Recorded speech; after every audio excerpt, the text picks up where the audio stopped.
Hello చిన్నారులు, ఈరోజు మీకోసం ఒక అద్భుతమైన నీతి కథ తీసుకువచ్చాం.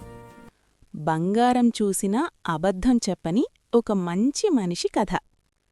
ఆ కథ పేరు నిజాయితీగల కట్టెలు కొట్టేవాడు. ఒకప్పుడు ఒక చిన్న గ్రామం పక్కనే ఉన్న అడవిలో రాము అనే ఒక పేద కట్టెలు కొట్టేవాడు ఉండేవాడు. రాము చాలా కష్టపడేవాడు. ప్రతిరోజూ అడవికి వెళ్ళి చెట్లు కోసి కట్టెలు తెచ్చి వాటిని అమ్ముకుని జీవించేవాడు.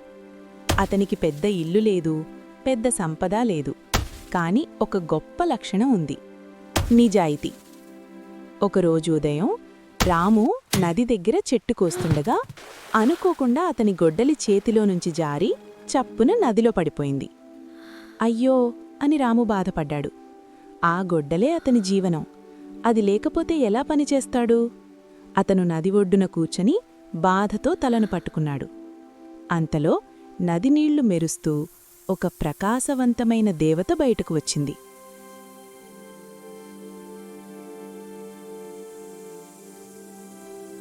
ఆమె మృదువుగా అడిగింది, రాము, ఎందుకు బాధపడుతున్నావు?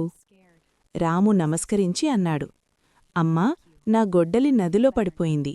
అది లేక నేను పనిచేయలేను. దేవత చిరునవ్వు నవ్వింది. కొద్దిసేపటికి ఆమె ఒక బంగారు గొడ్డలి తీసుకుని వచ్చింది.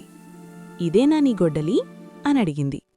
రాము ఆ బంగారు గొడ్డలిని చూసి ఆశ్చర్యపోయాడు. ఇది చాలా విలువైనది.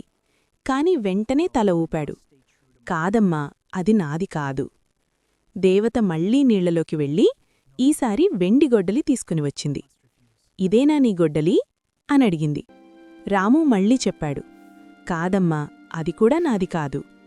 మూడోసారి దేవత నీళ్లలోకి వెళ్ళి ఒక పాత ఇనుపగొడ్డలి తీసుకుని వచ్చింది.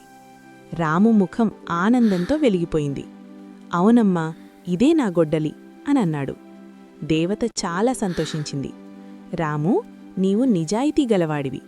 బంగారం చూసినా అబద్ధం చెప్పలేదు.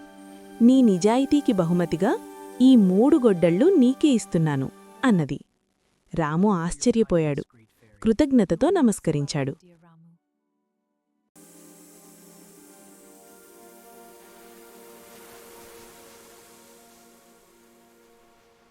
ఆ రోజునుంచి రాము సంతోషంగా జీవించాడు. అతని జీవితం మెరుగైంది.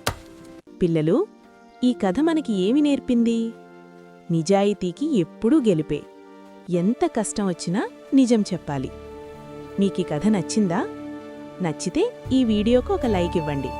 మీ స్నేహితులతో షేర్ చేయండి. ఇంకా ఇలాంటి మంచి నీతి కథల కోసం మా ఛానల్ చిన్నారి కథలను ఇప్పుడే సబ్స్క్రైబ్ చేయండి. తర్వాతి కథలో మళ్ళీ కలుద్దాం.